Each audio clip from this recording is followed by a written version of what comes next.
بسم اللہ الرحمن الرحیم۔ خداوند تبارک و تعالی نے انسان کو ایک خاص مقصد اور ہدف کے لیے خلق کیا، اور اس مقصد اور ہدف کی تکمیل کے لیے اللہ تعالی نے انبیاء اور رسل کو بھیجا تاکہ وہ انسان کی ہدایت کر سکیں، انسان کی رہنمائی کر سکیں، اور آسمانی کتابوں کو نازل کیا۔ 1,24,000 انبیاء کی اس زنجیر کی آخری کڑی رسول اکرم صلی اللہ علیہ وآلہ وسلم ہے۔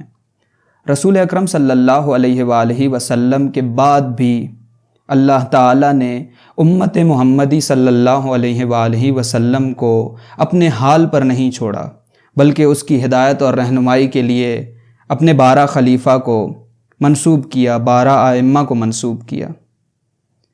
12 ائمہ میں سے ہر ایک نے اپنی ذمہ داری کو اپنے دور میں انجام دیا اور ظاہری طور پر اس دنیا سے چلے گئے، لیکن جب سلسلہ امامت امام مہدی عجل اللہ تعالی فرجہ الشریف تک پہنچا تو اللہ کی حکمت یہ تھی کہ امام پردہ غیبت میں چلے جائیں، اور آج تقریباً 1200 سال سے زیادہ عرصہ گزر چکا ہے کہ امام پردہ غیبت میں ہیں۔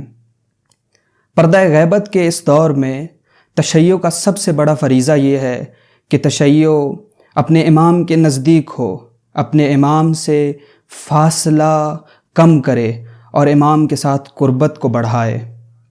لیکن اس قربت کو بڑھانے کے لیے اور امام کی نزدیکی کے لیے ضروری ہے کہ انسان امام کی درست معرفت کو حاصل کرے۔ انشاءاللہ اس سیریز میں ہم ایسے ہی موضوعات پر بات کریں گے کہ جن کے ذریعے سے انسان امام علیہ الصلاۃ والسلام کے نزدیک ہو سکتا ہے، امام کی درست معرفت حاصل کر سکتا ہے۔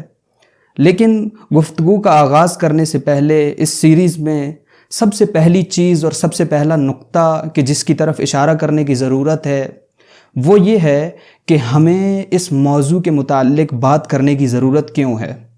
کیا امام مہدی عجل اللہ تعالی فرجہ الشریف کے متعلق بات کرنا، اس موضوع کے متعلق گفتگو کرنا ایک ثانوی اور جزئی بحث ہے یا نہیں، بلکہ یہ اساسی اور بنیادی بحث ہے جو ہماری زندگی میں ایک اساسی کردار ادا کر سکتی ہے، ہماری عملی زندگی کو بدل سکتی ہے۔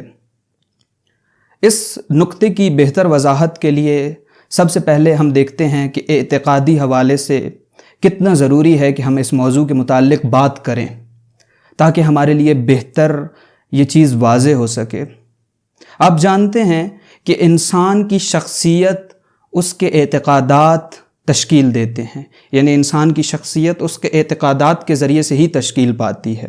اگر انسان کے اعتقادات درست ہوں تو انسان اپنی شخصیت کو نیک اور صالح بنا سکتا ہے، لیکن وہیں اگر انسان کے اعتقادات غلط ہوں، منحرف ہوں، تو انسان کی شخصیت سعادت تک نہیں پہنچ سکتی، ایک فلاح یافتہ انسان نہیں بن سکتا۔ اور تشیع کے بنیادی عقائد میں سے امام برحق پر، امام زمان عجل اللہ تعالی فرجہ الشریف پر ایمان رکھنا بھی ہے۔ خداوند تبارک و تعالی قرآن میں فرماتا ہے یوم ندعو کل اناس بامامہم، کہ ہم روز قیامت ہر انسان کو اس کے امام کے ساتھ اٹھائیں گے۔ اب اس آیت کی وضاحت کے لیے ضروری ہے کہ میں کچھ اور آیات کی طرف بھی اشارہ کروں کہ ائمہ کی کتنی اقسام ہیں، کیونکہ اللہ تعالیٰ فرماتا ہے کہ ہم ہر انسان کو قیامت کے دن اس کے امام کے ساتھ اٹھائیں گے۔ تو کیا ائمہ کی بہت سی اقسام ہیں کہ جن میں سے ہر انسان کو ایک خاص قسم کے امام کے ساتھ اٹھایا جائے گا؟ جی ہاں، قرآن میں ائمہ کی اقسام کی طرف بھی اشارہ کیا گیا ہے۔ اللہ تعالیٰ ایک مقام پر قرآن مجید میں فرماتا ہے وَجَعَلْنَاهُمْ أَئِمَّةً يَهْدُونَ بِأَمْرِنَا، کہ ہم نے ان کو امام قرار دیا جو ہمارے حکم سے ہدایت کرتے ہیں۔ یعنی کچھ ائمہ ایسے ہیں جو انسان کو ہدایت کی طرف لے کر جاتے ہیں، کچھ رہبر ایسے ہیں جو انسان کو ہدایت کی طرف لے کر جاتے ہیں، خدا کے نزدیک کرتے ہیں۔ اور دوسری طرف اس کے مد مقابل خداوند تبارک و تعالی نے ایک اور قسم کے ائمہ کی نشاندہی کی قرآن میں۔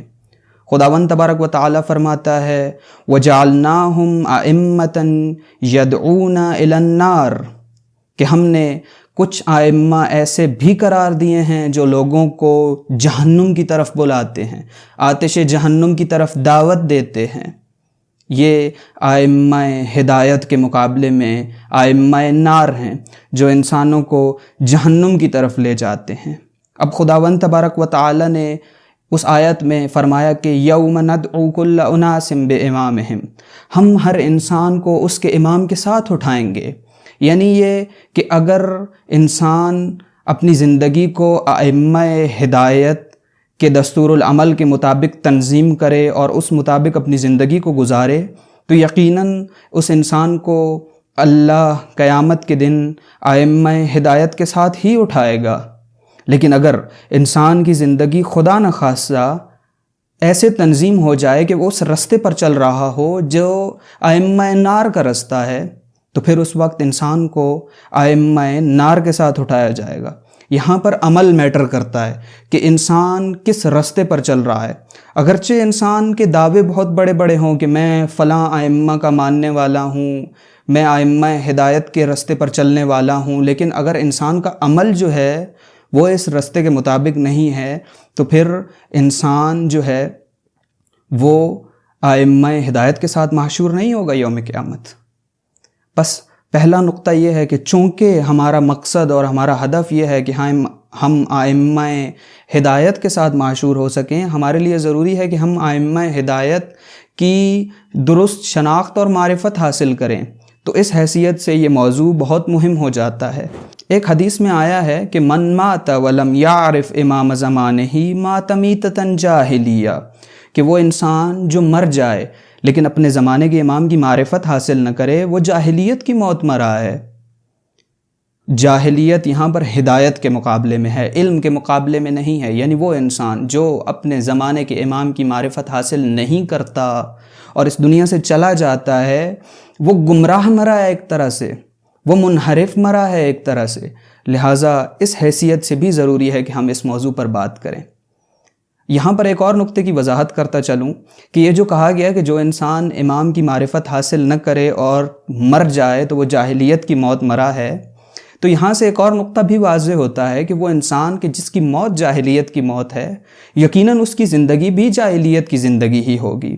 اسی طرح ایک اور روایت امام حسین علیہ السلام سے نقل ہوئی ہے کہ جس میں امام حسین علیہ السلام فرماتے ہیں کہ ایھا الناس ان اللہ جل ذکرہ ما خلق العباد الا لیعرفوا، کہ اللہ تعالی نے انسان کو خلق نہیں کیا مگر اس لیے کہ انسان اللہ کو پہچانے، اللہ کی معرفت حاصل کرے۔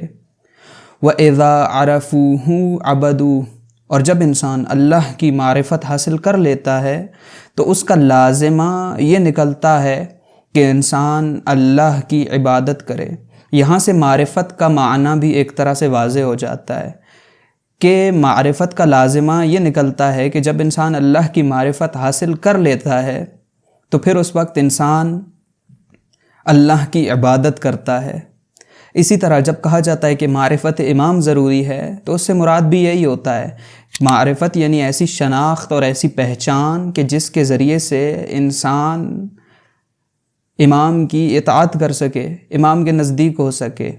پھر امام حسین علیہ السلام نے فرمایا وَإِذَا عَرَفُوهُ عَبَدُوا وَإِذَا عَبَدُوهُ اسْتَغْنَى بِعِبَادَتِهِ عَنْ عِبَادَةِ مَا سِوَاهُ، اور جب انسان اللہ کی عبادت کرتا ہے تو پھر انسان اللہ کے غیر کی عبادت سے مستغنی ہو جاتا ہے، بے نیاز ہو جاتا ہے۔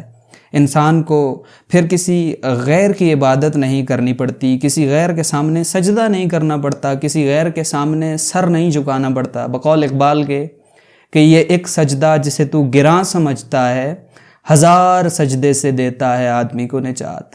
یہ ایک سجدہ جو اللہ کی بارگاہ میں تم نے کرنا ہے اور جس کو تم گراں سمجھ رہے ہو، جو تم پر بھاری ہے، یہ تمہیں 1000 سجدوں سے نجات دیتا ہے۔ پھر تمہیں کسی غیر کے سامنے سجدہ نہیں کرنا پڑے گا، پھر تمہیں ٹرمپ کے سامنے سجدہ نہیں کرنا پڑے گا، پھر تمہیں بن سلمان کے سامنے سجدہ نہیں کرنا پڑے گا۔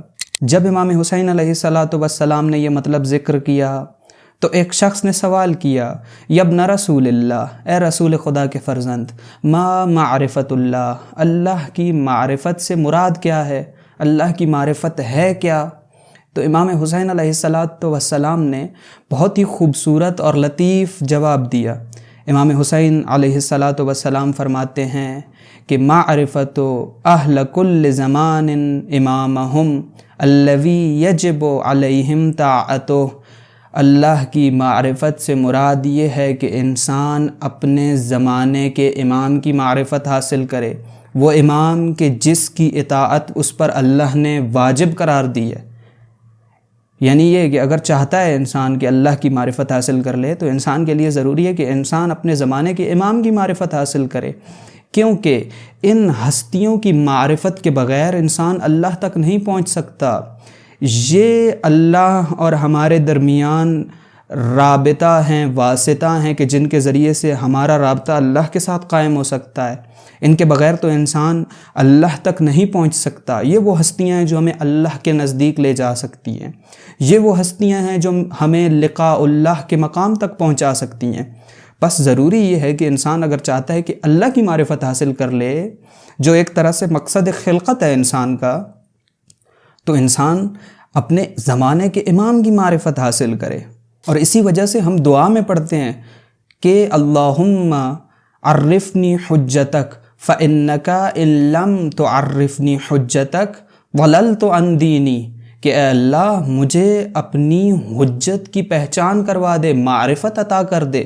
کیونکہ اگر میں نے تیری حجت کی معرفت حاصل نہ کی تو میں اپنے دین سے گمراہ ہو جاؤں گا۔ یعنی انسان کا دین اس وقت باقی رہ سکتا ہے جب انسان اللہ کی حجت کی معرفت حاصل کرے، اللہ کی حجت کی پہچان اور شناخت حاصل کرے، اسی وقت انسان کا دین باقی رہتا ہے۔ یہ ایک پہلو تھا جس پہلو سے ہمارے لیے ضروری ہے کہ ہم امام کی معرفت حاصل کریں۔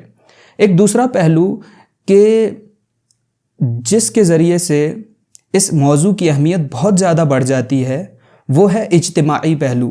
دیکھیے، خداوند تبارک و تعالی نے انسان کو فطرتاً اجتماع پسند بنایا ہے، یعنی انسان کو اجتماع پسند ہے، انسان کو معاشرہ پسند ہے، اور ہر انسان کی یہ آرزو ہوتی ہے کہ انسان ایسے معاشرے میں زندگی گزارے جس کی بنیاد عدل ہو، جس کی بنیاد انصاف ہو، اور ایسا معاشرہ اسلام کے علاوہ کوئی اور دین انسان کو نہیں دے سکتا، اس آرزو تک انسان کو نہیں پہنچا سکتا اسلام کے علاوہ کوئی اور۔